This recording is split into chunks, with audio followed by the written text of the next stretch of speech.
말씀 시간입니다. 저는 확신합니다.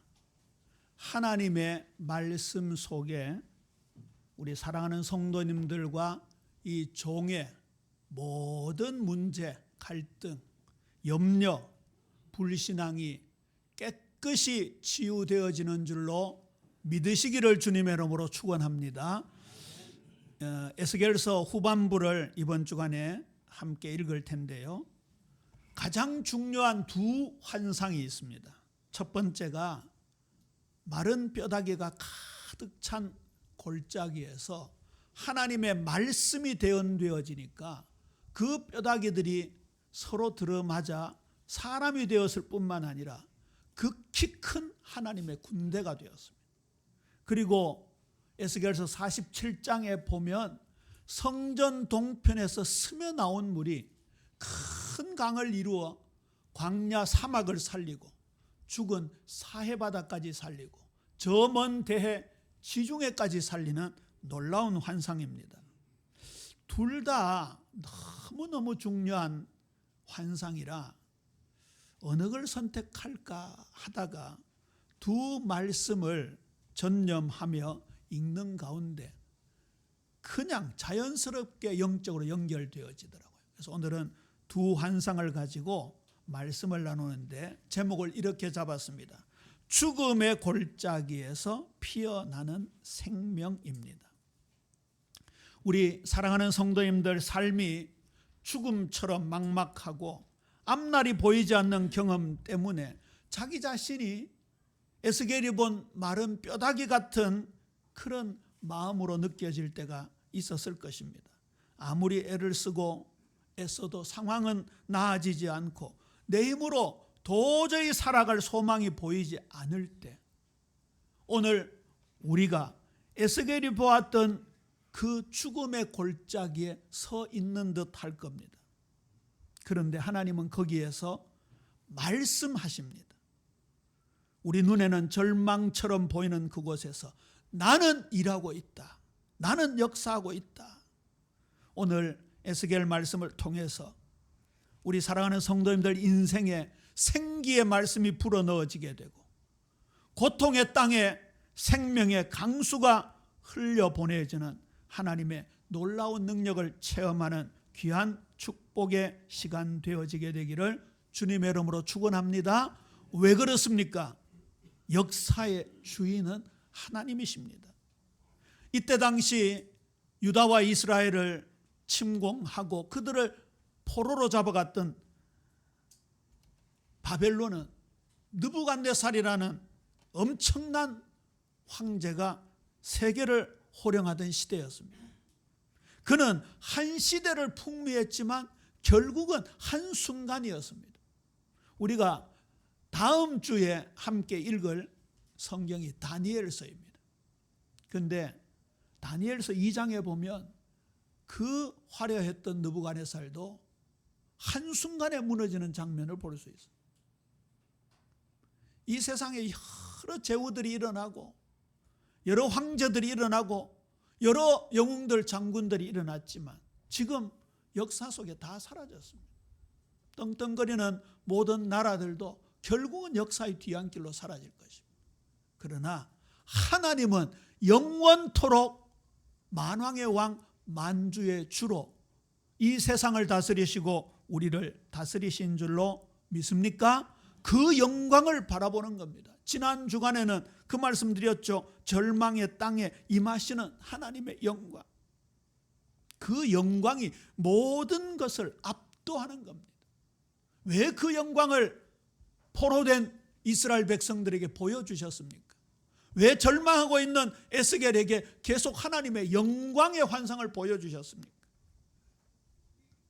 그러니까 포로의 생활도 그 막막함도 멸망이 아니고 실패가 아니고 회복의 과정인 것이죠. 우리 성도님들 당장 눈앞에 절망스러운 장면, 염려되는 일들이 있지만 절망이 아니라 소망을 말하는 우리 예비 성도님들 되어야 될 줄로 믿습니까? 우리 옆 사람한테 인사합니다. 절망이 아닌 소망을 말합시다. 이거 그냥 인사가 아닙니다. 너무너무 중요한 겁니다. 하나님의 말씀은요, 우리를 거꾸로 치유하는 역사가 있습니다.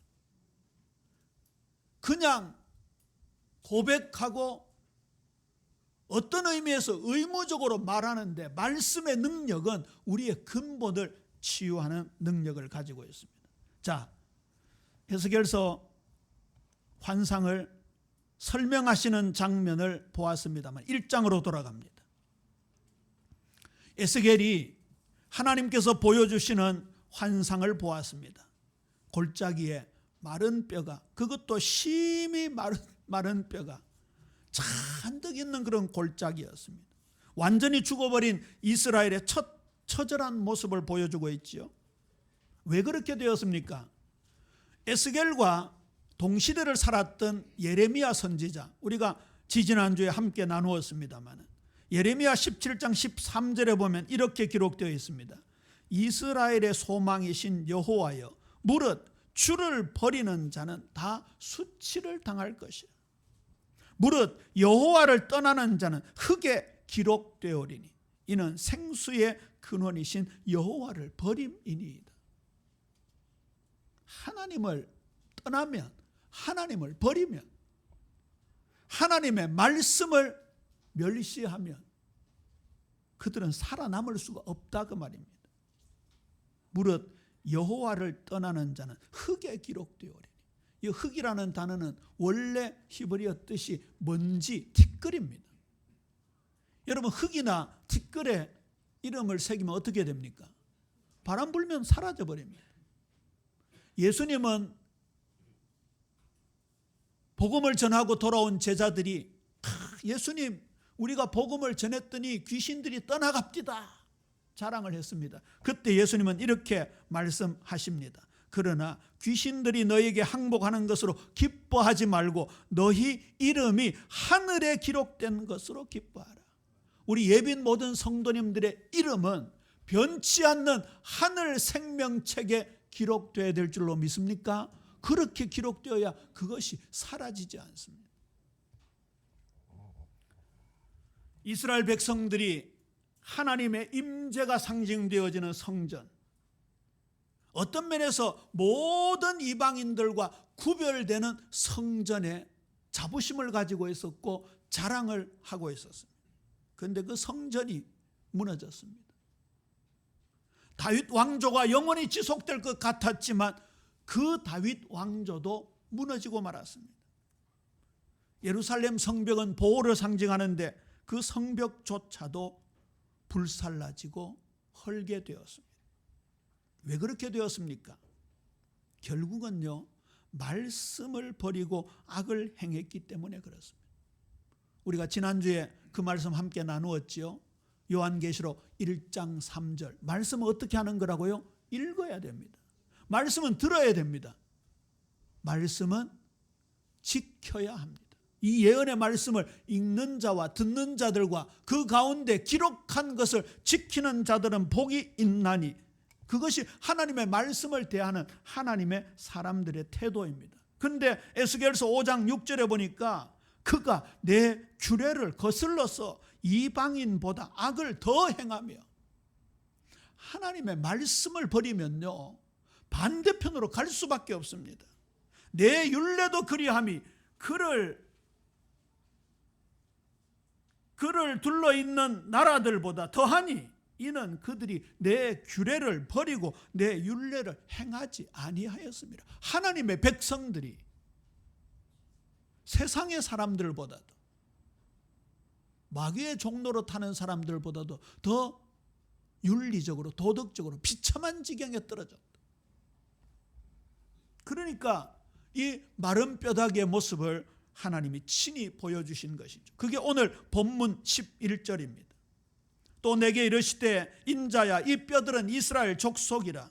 그들이 이르기를 우리의 뼈들이 말랐고 우리의 소망이 없어졌으니 우리는 다 멸절되었다 하느니라.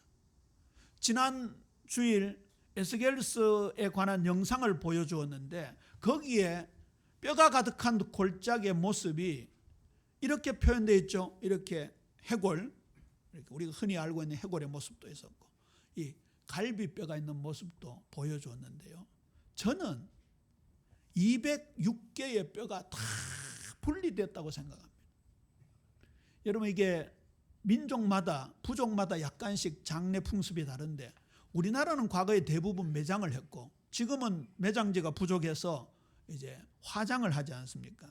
근데 어떤 부족은요, 풍장이라고 했습니다. 풍장이라는 말은 그냥 바람 앞에 둔다는 말입니다. 그리고 조장이라고 했습니다. 새가 파먹도록 하는 그런 풍습을 가진 부족들도 있습니다. 여기 이스라엘의 모습을 담은 이 뼈의 모습은 어떤 걸까요? 그야말로 풍장 조장입니다. 시체를 노천에 그냥 두면 제일 먼저 까마귀가 와서 쪼아 먹습니다. 어디부터 파먹을까요? 눈부터 파먹습니다. 이 까마귀가요, 굉장히 영리하고요, 후각이 너무너무 발달되어 있습니다. 제가 그 신기한 영상을 하나 찍어 두었는데, 옛날에 그 우리 교회 스타렉스를 저기 떼어놨는데 거기에 고양이 한 마리가 제가 볼 때 거의 다 죽어가더라. 근데 까마귀 한 마리가 어디선가 날아오더니 바로 직진하지 않고 옆걸음으로 고양이한테 살살 다가가더라고요. 고양이가 약간 고개를 드니까 살짝 빠지기도 하고. 그래서 그걸 제가 한참 동안 폰 카메라로 찍었는데요. 아무리 봐도 고양이의 죽음의 냄새를 맡은 것 같아요. 싱싱한 생생한 고양이, 막 핥히고 벌쩍벌쩍 뛰는 고양이라면 감히 까마귀가 거기에 가지 못하죠. 죽음의 냄새를 맡은 겁니다. 이 사람의 시체 썩은 걸 독수리나 까마귀들이 얼마나 좋아하겠어요. 눈 파먹죠. 내장 파먹죠. 지나가던 하이에나가 파먹겠죠. 그리고 오랜 세월이 지납니다. 206개의 뼈는 산산이 흩어져 버립니다. 아무 소망이 없다고 말입니다. 거기에 하나님의 생기가 불어 넣어지게 되는 거지. 결국은요, 하나님을 떠난 인간의 모습도 이와 같습니다. 모든 소망이 사라진 죄인들의 모습을 우리에게 보여주는 거죠. 여기서 하나 질문을 던져보자고요. 오늘 우리의 삶은 어떻습니까? 하나님과의 관계가 끊어져 마른 뼈처럼 시들어 버린 부분은 없습니까? 우리의 소망이 완전히 사라진 죽음의 골짜기는 어디입니까? 여기에 하나님이 나타나셔서 에스겔을 이끌고 가십니다.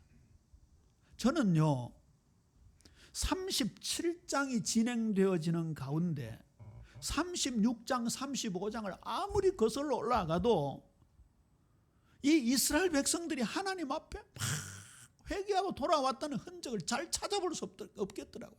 그렇게 하나님을 떠나고 하나님 말씀을 버렸으면 거국적으로 일어나서 전 민족이 하나님 앞에 통회하고 자복해야 되는 그런 상황 아닙니까? 근데 그런 처절한 회개가 별로 안 보여요. 대표적으로 에스겔이 하나님 앞에 무릎 꿇고 엎드리고 예레미야가 눈물로 기도했던 것뿐이지요. 도무지 36장과 37장을 이을 만한 고리가 안 보여요. 해답이 어디에 있습니까? 하나님의 일방적인 사랑입니다. 하나님 사랑이 아니고는 논리적으로 이해가 될 수 없습니다. 저와 여러분이 오늘 이 에스겔 마른 뼈다귀 골짜기처럼, 그리고 조금 이따 함께 나눌 사해바다처럼 완전히 죽은 상황에 있지만 하나님이 사랑으로 우리를 일방적으로 찾아오신 줄로 믿으시기를 주님의 이름으로 축원합니다. 그 사랑으로 찾아오셔서 말씀하시는 장면 아닙니까? 에스겔아, 이 뼈들이 능히 살겠느냐 질문합니다. 이 질문은 그리스, 로마, 이집트 신화에 등장하는 그런 골탕 먹이는 질문이 아니죠. 그 스핑크스가 골탕 먹이는 질문하면서 사람들 죽이는 그런 신화들이 있지 않습니까? 수수께끼가 아닙니다. 하나님이 역사하시겠다는 겁니다. 하나님은 시건치 않는 분입니다. 농담을 싫어하시는 분입니다. 가장 먼저 여호와의 권능이 에스겔에게 임합니다. 여호와께서 권능으로 내게 임재하시고 그의 영으로 나를 데리고 가서 골짜기 가운데 두셨는데 거기 뼈가 가득하더라. 우리가 하나님의 이끄심을 받아야 됩니다. 이 에스겔에 나오는 환상과 밀접하게 관련된 요한계시록의 환상들을 보십시오. 사도 요한이 밤모섬에서 성령의 이끄심을 받아 하나님께서 보여주시는 비전을 보게 됩니다. 저는 가장 중요한 요절을 에스겔서 37장 4절로 꼽고 싶습니다. 우리 37장 4절 함께 읽을까요? 에스겔 37장 4절 함께 읽습니다. 시작. 또 내게 이르시되 너는 이 모든 뼈에게 대언하여 이르기를 너희 마른 뼈들아 여호와의 말씀을 들을지어다. 할렐루야. 여호와의 말씀을 들을지어다. 아니 마른 뼈가 무슨 귀가 있습니까? 귀는 이 매장을 한다든지 그냥 풍장을 하면 귀는 빨리 사라지는 조직입니다. 귓구멍이 있습니까? 고막이 있습니까? 청신경이 있습니까? 그야말로 마른 뼈다귀. 마른 뼈다귀 같으면 어떤 걸까요? 이게 뭐 적절한 게 없습니다만 이런 무기질입니다. 그렇죠? 무기질입니다. 그런데 이 뼈에 하나님이 말씀하십니다. 너희 마른 뼈들아 말씀을 들을지어다. 우리 예비교회가 지금 벌써 200일 넘게 리딩 지저스, 예수 그리스도의 관점으로 성경을 읽자라는 프로그램을 하고 있는데요. 제가 리딩 지저스 세미나를 참석하면서 거기에 강사 목사님들, 우선 우리보다 먼저 경험했던 목사님들이 그야말로 우직하게 3년을 해보라 그런 얘기를 하시더라고요. 우리가 하나님의 말씀 속에 해답이 있다는 걸 먼저 체험해야 됩니다. 그렇지 않습니까? 이 그림을 한번 상상해 보십시오. 하나님의 말씀이 마른 뼈들에게 대언되어지니까 거기에서 모든 조직이 살아나고 있습니다. 에스겔이 뼈를 짜 맞추거나 무슨 장기를 이식했거나 그게 아니잖아요. 오직 하나님의 말씀이 선포되어질 때 일어난 놀라운 광경입니다. 하나님은 아무것도 없는 무에서 말씀으로 천지를 창조하신 분입니다. 마른 뼈와 같은 우리에게 말씀으로 생명을 창조하십니다. 오늘 찬양대 찬양가사에 말씀이 나오잖아요. 생명 걸 수 있는 말씀. 하나님의 생명이 우리에게 주어지잖아요. 아까 말씀드렸죠. 흙에 기록된 모습이었다고요. 여기 이 에스겔을 마른 뼈다귀들이 살아나는 장면은 창세기 2장 7절과 밀접한 연관관계가 있습니다. 흙이었던 아담이었습니다. 하나님의 생기를 불어넣으니까 생명이 되었습니다. 두려움에 떠는 제자들에게 예수님은 부활하셔서 숨을 내쉬며 말씀하셨습니다. 샬롬, 너에게 평강이 있을지어다. 역시 창조의 능력이었습니다. 탕자가 집을 나갔습니다. 돌아오는 탕자에게 아버지는 이렇게 말했습니다. 죽었다가 살아난 아들이라고. 에베소 2장 1절 잘 아시죠? 허물과 죄로 죽었던 우리를 살리셨다. 죽음보다 더 무서운 게 있습니까? 우리 성도님들 여러 가지 상처를 안고 있고 질병을 가지고 있고 인간관계에 심각한 갈등이 있고 특히 경제적인 어려움을 겪으니 이 삶이 막막하기가 이럴 데가 없을 것입니다. 그런데 오늘 보세요. 죽음입니다. 죽음. 메마른 뼈다귀입니다. 아무것도 희망이 없는 것입니다. 그곳에 하나님의 말씀이 불어넣어지니까 그들에게 창조적 능력으로 생명이 살아났습니다. 요한복음 5장 24절 잘 아시죠? 내가 진실로 진실로 너희에게 이르노니 내 말을 듣고 또 나 보내시니를 믿는 자는 영생을 얻었고 심판에 이르지 아니하느니 사망에서 생명으로 옮겼느니라. 그 뒤에 말씀이 오늘 말씀과 연결되어집니다. 우리 성경 구절 나누어 드린 데 나오죠. 요한복음 5장 25절을 함께 읽습니다. 시작. 진실로 진실로 너희에게 이르노니 죽은 자들이 하나님의 아들의 음성을 들을 때가 오나니 곧 이때라. 듣는 자는 살아나리라. 듣는 자는 살아나리라. 말씀 들으셔야 합니다. 말씀. 다른 왕도가 없습니다. 저는 진짜 한 3년? 3년이면 깁니까? 말씀만이 해답이라고 분명히 제시하고 있잖아요. 지금 에스겔서가 마지막으로 따라가고 있습니다. 이 에스겔서는 다른 성경과 달리 한 20여 년 기록되었습니다. 계속 하나님께서 하나님의 영광의 환상을 보여주셨습니다. 물론 다른 예언서들과 마찬가지로 주위의 열강들이 어떻게 소멸될 것인가 그런 예언도 보여주셨습니다만 가장 중요한 내용들이 하나님의 영광을 보여주는 것이었습니다. 이제 마지막 두 가지 환상입니다. 여기에 절대적인 내용이 하나님의 말씀입니다. 그 근원이 하나님에게 있다 그 말입니다.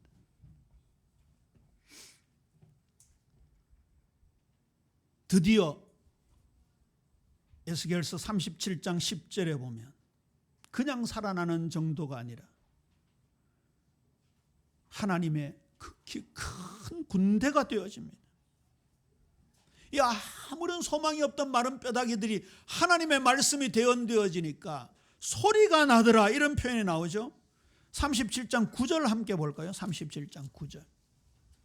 또 내게 이르시되 인자야 너는 생기를 향하여 대언하라.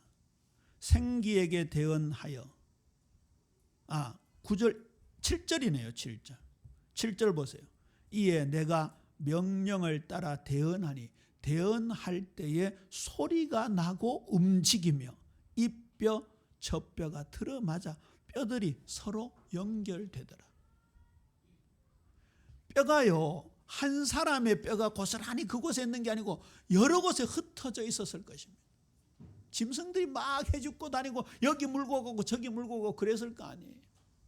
근데 이 뼈들이요 각기 쫙 모여들기 시작합니다.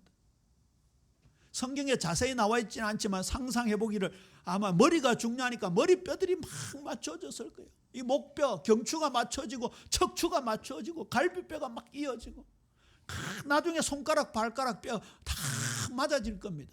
그때 소리가 났습니다. 소리가. 이게요 메마른 심령이 살아날 때 소리가 나요. 소리. 하나님을 찬양하는 소리, 감사의 소리, 기도의 소리. 이 소리는 어디로 이어집니까? 여호와의 극히 큰 군대, 군사들의 함성 소리로 이어집니다.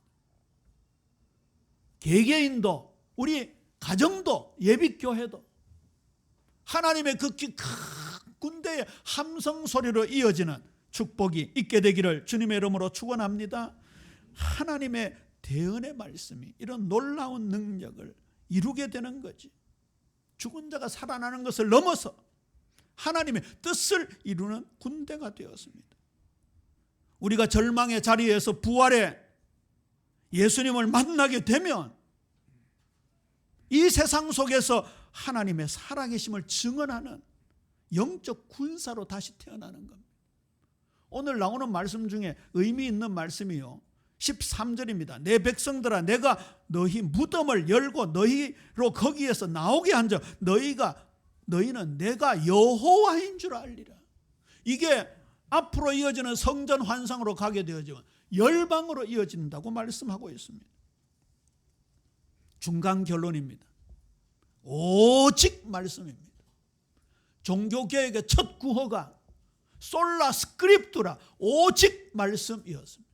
그게 중세 천년을 무너뜨리고 개혁교회를 시작하게 되는 원동력이었습니다. 저와 여러분의 삶도 개혁돼야 되잖아요. 개혁교회의 굉장히 중요한 캐치프레이즈가 개혁된 교회는 계속 개혁되어져야 된다. 개혁의 원천이 하나님의 말씀입니다. 말씀으로 돌아가는 겁니다. 가정, 교회, 나라, 민족, 세상 이 시대가 하나님의 말씀에 서야 할 것입니다. 결국은 보세요. 약속하신 언약을 이루십니다. 많이 들어봤던 말씀이죠. 에스겔서 37장 27절. 내 처소가 그들 가운데 있을 것이며 나는 그들의 하나님이 되고 그들은 내 백성이 되리라. 히브리서 말씀을 가지고 지난주에 다시 재해석했습니다. 나는 그들에게 하나님이 되고 그들은 내게 백성이 되리라. 이게 언약입니다. 아까 찬송가 183장을 불렀는데 4절 가사 참되신 사랑의 언약 어길 수 있사오랴. 오늘의 흡족한 은혜 주실 줄 믿습니다. 하나님의 언약은 한 톨도 땅에 떨어지지 아니하고 1.1획도 땅에 떨어지지 않아 그대로 성취되어진다. 하나님이 이루신다는 약속입니다. 그리고 여기에 또 그 유명한 말씀이 나오죠. 내 처소가 그들 가운데 있을 것이며 말씀이 육신이 되어 우리 가운데 거하심에 그게 장막 처소라는 말씀을 드렸지요. 그게 이루어지는 순간이라고요. 자, 이제 47장으로 넘어갑니다. 두 번째 비전입니다. 성전에서 흘러나오는 생명의 강수의 역사입니다. 성전에서 물이 스며나와 사막을 살리고 사해바다를 살리고 세계를 살린다. 그것은 구원의 근원이 오직 하나님에게서부터 나온다는 말씀입니다. 에스겔서 47장 1절입니다. 그가 나를 데리고 성전 문에 이르시니 성전 앞면이 동쪽을 향하였는데 그 문지방 밑에서 물이 나와 동쪽으로 흐르다가 성전 오른쪽 제단 남쪽으로 흐르더라. 물이 보세요. 2절에 보세요. 그 오른쪽에서 스며 나오더라. 스며 나오는 물은 양이 많아요, 적어요? 적어요. 그야말로 졸졸졸졸 흐르는 물이에요. 마침 우리 동네가 여러 강들이 만나서 낙동강을 이루고 이제 저 밑으로 달성보로에서 부산으로 내려갑니다. 보통 강은 어떻게 형성이 되지요? 작은 시내들이 합쳐져서 큰 강을 이룹니다. 여기 영천에서부터 시작되는 신령천, 이것이 대구 금호강을 이루고 저기 성주 저쪽 낙동강 쪽으로 올라가면 옥계천 이런 거 있죠. 그런 것들이 합쳐져서 낙동강을 이루게 됩니다. 그런데 오늘 여기의 환상은 어떻습니까? 스며 나온 물이 큰 강을 이룹니다. 이게 하나님의 놀라운 능력이지요. 확장되는 하나님의 은혜와 천국 복음을 보여주고 있습니다. 47장 3절에서 5절에 보면 어떤 사람이 그 강을 측량을 합니다. 여기 1,000척을 측량한 후에 강물을 재어보니까 깊이가 발목까지 이른다. 보세요. 조금 흐르는 물이니까 발목까지 흐를 수밖에 없죠. 다시 1,000척을 측량하니까 물이 무릎에 오르고 다시 1,000척을 측량하고 보니까 물이 허리에 오르고 다시 1,000척을 측량하니까 건너지 못할 강이 되고 헤엄쳐야 될 만큼 큰 강이 되었다. 사람이 나중에는 능히 건너지 못하는 강이 되었다. 이게요, 세상의 역사와 다른 하나님의 특별한 역사, 거룩한 구별된 역사입니다. 아이고 목사님 뭐 말씀 읽는다고 뭐가 되겠습니까? 우리가 해야 될 게 얼마나 많은데요. 세상에 보세요. 온갖 프로그램, 온갖 방법이 있고. 그 옛날에 제가 읽었던 책 중에 최고 경영자 예수라는 책이 있었어요. 상당히 오래된 책입니다. 제가 거의 신학교 졸업할 무렵에 샀던 책인데 그때 CEO라는 단어가 막 나오기 시작했습니다. CEO라는 단어는 물론 영어권에서는 이미 쓰이던 단어였는데 우리나라에서는 본격적으로 쓰입니다. 그때 딱 맞춰가지고 예수님을 최고 경영자, 최고 CEO라고 그렇게 적은 거예요. 그때 우리 신학교 다니는 전도사님들이 삼성그룹이 어떻게 세계적인 그룹이 되었는가 그 방법을 교회에 도입해야 된다. 그런 책을 읽고 막 얘기를 하더라고요. 참 좀 고개가 갸우뚱거려지더라고요. 여러분, 세상의 방법이 교회에 들어오면 됩니까? 안 됩니까? 오늘 이 하나님의 방법을 보세요. 스며 나온 물이 큰 강을 이루는데 그 다음에 보세요. 사막을 살립니다. 이게 아까 우리 빈들의 마른 풀같이 시들은 나의 영혼, 거기에 이제 주님이 담비를 허락하시는 찬송을 불렀는데요. 우리나라는 비가 자주 오니까 다들 비 맞기를 싫어하지만 우리나라를 제외한 특히 중동 지역 사람들은요, 비 오면요 절대 우산을 안 편대요. 아예 중동 같은 데는 우산이 없대요. 너무너무 비가 중요해요.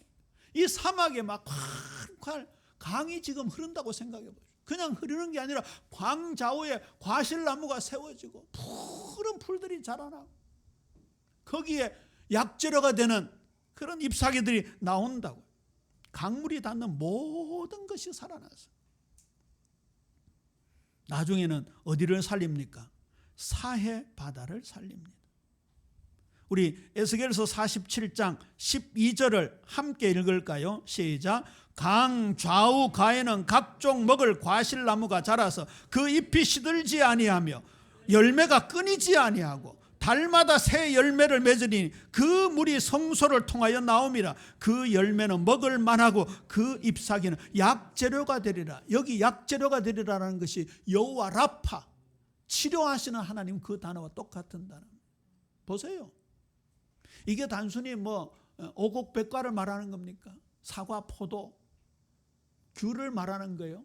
아니잖아요. 우리 속에 일어나는 성령의 열매, 우리의 삶을 빛나게 만드는 것, 우리의 삶을 맛있게 만들어 다른 이에게 전파하는 것을 말하지 않을까요?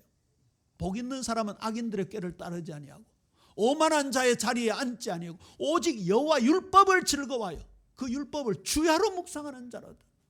하나님의 말씀을 주야로 묵상하는 자는 어떻다고요? 시냇가에 심은 나무가 시절을 따라 과실을 맺는 것과 같다고. 그 모습이 이루어지는 거예요. 드디어 보세요. 광야를 지나 사해와 대해까지 살리게 됩니다. 이 이스라엘 땅에는요, 지형이 특별합니다. 갈릴리 바다는 늘 생명이 샘솟는 그런 호수였어요. 큰 호수였죠. 사해 바다는 갈릴리에서 흘려보내는 물이 요단강으로 따라 내려오다가 사해로 들어가는데, 이 사해는요 해발 마이너스 460m입니다. 전 세계에서 가장 낮은 호수입니다. 마이너스 460이니까 여러분 생각해 보세요. 여기 앞에 와룡산이 300m가 조금 넘거든요. 저 와룡산 300m에 한 160m 정도 더한 이만큼 깊은 웅덩이라고 생각합니다. 서울 특별시만한 크기의 호수인데요, 계속 물은 공급되는데 흘러갈 곳이 없습니다. 그러니까 그 뜨거운 중동 땅에서 증발되니까 거기에 뭐가 많이 생기는 거예요? 소금이 많이. 그래서 사해 바다는 염해라고도 합니다. 소금 바다. 그래서 거기 갔다 온 사람들은 왜 물에 누워가지고 책 보는 거 안 나옵니까? 사해 바다 가서 다이빙하면 절대 안 된대요. 여러분, 일반 물도요 높은 데서 떨어지면 큰일 납니다. 그 객기 부리면 안 됩니다. 전에 그 영도 대교에서 바다로 떨어졌는데 머리가 완전히 뇌가 망가진 그런 케이스 제가 예를 들었어요. 근데 이 사해 바다는요 염분이 너무 높아가지고 다이빙하면 꼭 땅바닥에 다이빙을 한 것 같아요. 그러니까 인명구조요원이 필요 있을까요, 없을까요? 튜브 가진 구조요원이 필요 없습니다. 그런데 거기도 구조요원이 있대요.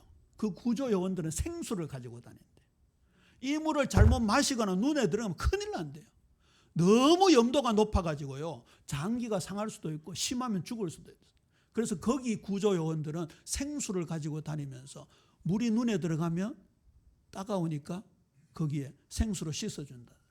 물을 잘못 마시면 빨리 구토를 하게 해서 그렇게 살려줘요. 다시 말해서 글자 그대로 죽은 바다예요. 플랑크톤 하나 살 수 없는 바다예요. 근데 여기 보세요. 강물이 흘러 들어가니까 무슨 역사가 일어났습니까? 고기가 얼마나 많아졌는지, 어부들이 막 생기기 시작했다. 그렇게 말씀하고 있어요. 남쪽은 다말에서부터 물이 곧 가데스 물에 이르고 애굽 시내를 따라 대해에 이르니 이는 그 남쪽이요. 대해까지. 당시의 대해는 지중해를 말합니다. 그곳에 막 역사가 일어났어요. 이 생명의 강수는 여기 이 자리에까지, 오늘 우리의 죽은 심령, 불안한 가정, 영적인 생명력을 잃어버린 교회, 무너진 대한민국까지 살린다. 무슨 말입니까? 불가능이 없다는 거예요. 다 살린다. 하나님의 말씀의 능력과 하나님의 생명의 강수는 모든 것을 살린다. 자, 이 두 가지 내용을 가지고 말씀을 맺습니다. 이 생명의 강수는요 성경 전체를 흐르고 있습니다. 아까 말씀드렸죠. 창세기 2장 7절에 아담을 창조하신 이후에 곧이어 4개의 강이 나옵니다. 그게 에덴의 모습입니다. 비손강, 기혼강, 히데겔강, 유브라데강. 제가 뜻을 찾아봤습니다. 비손은 온 세상에 퍼진다라는 뜻을 가지고 있고요. 기혼은 터져 솟아나온다는 뜻을 가지고 있습니다. 히데겔은 빠르게 흐른다. 유브라데는 놀랍게도 열매를 풍성히 맺힌다. 어디 모습과 꼭 같습니까? 에스겔 47장의 모습과 꼭 같습니다. 작게 적게 스며 나온 물이 온 세상으로 퍼지는 모습, 그리고 용솟음 치는 모습, 넘치는 하나님의 은혜를 말씀하지요. 빠르게 흐르는 히데겔의 모습은 앞으로 우리의 응답을, 기도를 응답하시는 그 하나님의 소망을 우리에게 보여주고 있습니다. 유브라데의 열매를 풍성히 맺는 모습은 풍성한 열매로 하나님께 영광을 돌리는 모습입니다. 인간 창조의 본질적인 모습이, 이를 통해서 하나님께 영광을 돌리는 것이죠.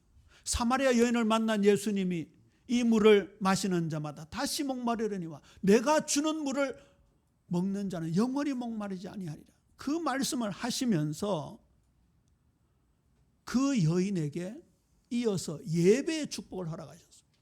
하나님은 영이시니 예배하는 자가 영과 진리로 예배할 때가 오나니 곧 이때라. 예배의 모습을 허락해 주셨어요. 창조는 결국은 영광으로, 성전으로, 예배로 이어지잖아요. 요한복음 7장 37절 39절입니다. 가장 큰 명절인 초막 끝날에 누구든지 목마르거든 내게로 와서 마시라. 나를 믿는 자는 성경의 이름과 같이 그 배에서 생수의 강이 흘러나오리라. 여기 생수의 강을 요한은 해석을 달았습니다. 이 생수는 믿는 자들이 앞으로 받을 성령이라고 말씀합니다. 우리가 그 능력을 가지고 영과 진리의 예배를 드리는 거죠. 요한계시록 22장에 다시 예루살렘 성전의 모습이 나옵니다. 또 그가 수정같이 맑은 생명수 강을 내게 보이니 하나님과 및 어린 양의 보좌로부터 나와서 길 가운데로 흐르더라. 강 좌우에 생명나무가 있어 12가지 열매를 맺되 달마다 그 열매를 맺고 그 나무 잎사귀들은 만국을 치료하기 위하여 있더라. 에덴 동산에서 하나님께 영광을 돌려야 하는 아담과 하와 예배자는 사단의 꼬임을 받아 자기의 의지로 하나님을 떠나버리고 말았습니다. 모든 본질을 놓쳐버렸던 것이죠. 그 내용을 많은 선지자 예언자들을 통해서 차곡차곡 보여주시다가 예수님으로 통해서 완성하시고 우리에게 영원한 새하늘과 새 땅에서의 예루살렘 성전의 영광을 보여주고 있습니다. 개인적인 종말을 맞이하든지 이 우주적인 종말을 맞이하든지 이 온 세상의 시대적인 종말을 맞이하든지 저와 여러분은 결국 어디에 올라가게 됩니까? 하나님 나라에 올라가게 됩니다. 영원한 찬양과 영광을 돌려드리게 될 것입니다. 우리 성도님들, 에스겔이 배웠던 그 강물은 바로 우리에게 부어주시는 성령의 강수입니다. 천지 창조 때 에덴 동산에 시작된 생명의 물줄기는 예수 그리스도를 통해 완성되었고 이제 성령을 통해 우리 안에 흐르고 있습니다. 이 강물이 마른 뼈다귀와 같은 우리의 메마른 삶과 심령을 다시 적시어 살아나게 하고 죽은 자들로 가득 찬 세상의 땅끝까지 흘러가 생명을 전하게 될 것입니다.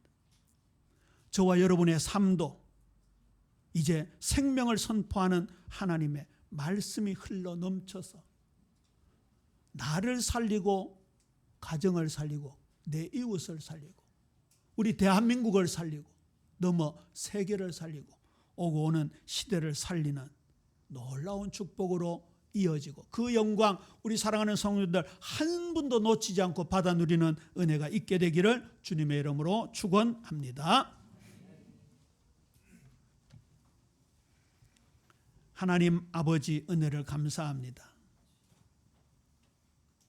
메마른 뼈다귀처럼 말라있던 우리 심령에 하나님께서 생명의 강수를 흘러보내요. 하나님 가장 소원하시는 에덴 동산의 축복, 저 영원한 새하늘과 새 땅의 축복을 저희들에게 허락하시고 남은 평생 말씀 중심으로 영광 돌리며 살아갈 수 있는 귀한 신분 허락해 주심을 감사합니다. 잊어버리지 않고 주님의 말씀에 순종하며 영광 돌리는 우리 예빛 모든 성도들, 우리 자녀들 되게 하여 주옵소서. 감사합니다. 예수님 이름으로 기도합니다. 아멘.